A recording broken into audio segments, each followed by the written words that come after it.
rádio da minha terra sempre com vós. Deus nos dê bons dias. São 7 horas e estás a escutar La Mirandão FM, a única rádio do mundo em mirandês. Empeçam as noites a quedar frias e as manhãs também, por isso, ponei mais uma jaqueta. O trânsito, já sabeis, não? Vai estar ali entupido na Rieta de Fundaldé, quando as vacas de Pito e António Manel atravessaram a estrada. Nada que vos faga descansar. Vou já poner uma música dedicada a Diana e Tio Chico, como os escutam todos os dias. Vamos escutar do Skeleton da Londaina, a música do Chin Limping. Ei, Bonia cá que esta música é para vós! Por esta altura, deve estar a pensar que alguém se esqueceu de colocar as legendas. Mas não foi esquecimento. As pessoas que apareceram até agora não são estrangeiras. São portuguesas e estão a falar num idioma oficial no nosso país. Não é português, não é galego, nem é um dialeto do interior. É mirandês. O mirandês é uma língua de Portugal. E é uma língua porque está assim proclamada como tal pela Assembleia da República, pela Lei número 7 de 99, aprovada por unanimidade e aclamação pela Assembleia da República. Mas digamos que este é o aspecto político, porque antes disso já o mirandês era uma língua.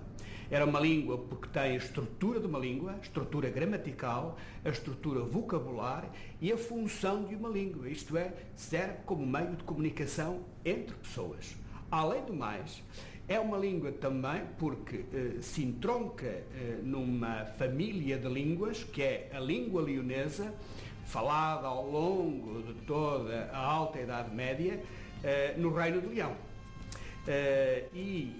A terra de Miranda e uma boa parte do distrito de Bragança, quando Portugal se formou, integravam exatamente essa área do Reino de Leão onde se falava leonês, porque do lado de cá, do Rio Sabor, falava-se galaico-português. Indo eu pela minha arada e atrás delas michabacas.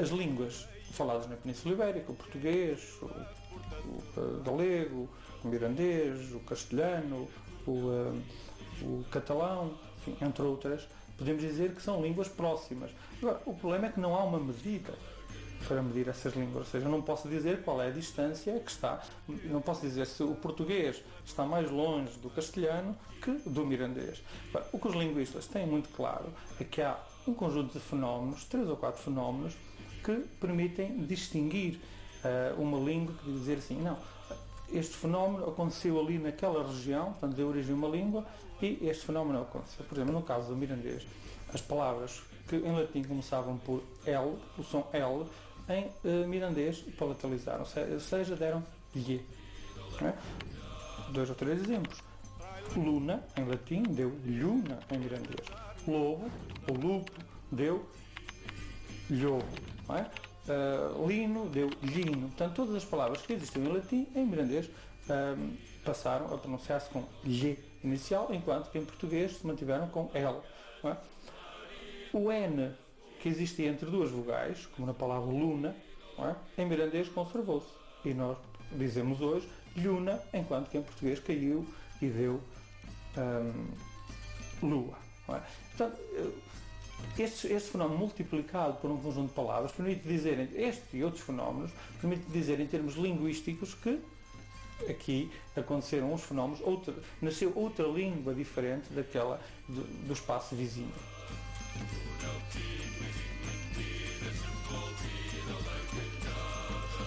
Há uma riqueza enorme da língua mirandesa. Às vezes só expressões ou palavras em mirandês nós as conseguimos compreender.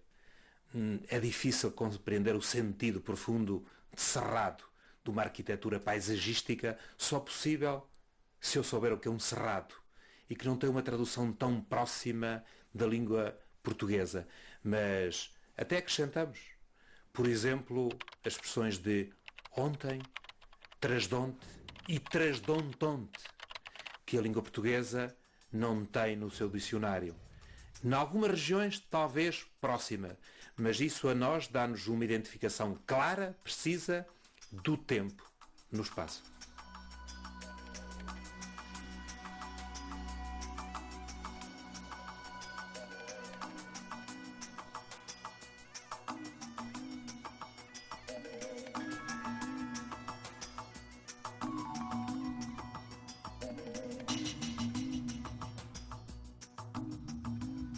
O mirandês, também pela sua situação geográfica específica, acaba por ter situações normalmente determinadas na teoria dos estudos de dialetologia para se gerar aqui um sistema específico. Tem aqui o rio atrás a fechar a fronteira a este, tem cadeias montanhosas a fechar a fronteira a oeste e a sul, e acaba por ser o Planalto acaba por ser ter condições privilegiadas para a manutenção da língua ao longo da história.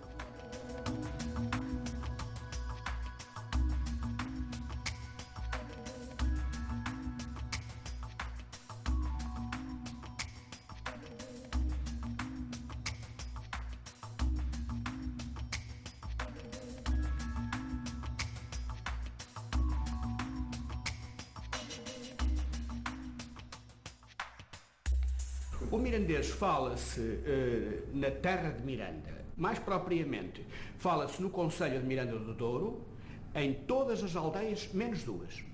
E fala-se no concelho de Imioso, em 3 aldeias. Esta é a situação atual, o que dá à volta de 30 aldeias. No total é falado por cerca de 10.000 pessoas. Não há números rigorosos, eu diria que entre 7 e 10.000 pessoas são as pessoas que falam mirandês. Estamos exatamente no Nordeste transmontano. Imaginem Portugal um retângulo. Estamos no retângulo superior direito. Reparem que nós aqui somos uma área de fronteira que criou uma sociologia específica e uma antropologia social específica, portanto, devido a ser uma zona de fronteira. Temos fronteira pelo norte, temos fronteira pelo este e temos fronteira pelo sul. Temos uma zona chamada Raia Seca, que é onde o rio Douro não corre, portanto, as terras continuam e há uma linha imaginária na cabeça das pessoas, e depois temos a chamada Raia Molhada, que é o percurso do vale encaixado do rio Douro, quando ele entra em Portugal. Portanto, nós estamos aqui num lugar em que é mais fácil a comunicação terrestre para o lado espanhol, para o lado da meseta, que para o lado do mar. Reparem, sempre no contexto da história portuguesa, os vários reis que administraram a nação fizeram leis específicas para esta região, porque era mais fácil para as pessoas irem comprar um conjunto de necessidades ao lado espanhol do que ao lado português.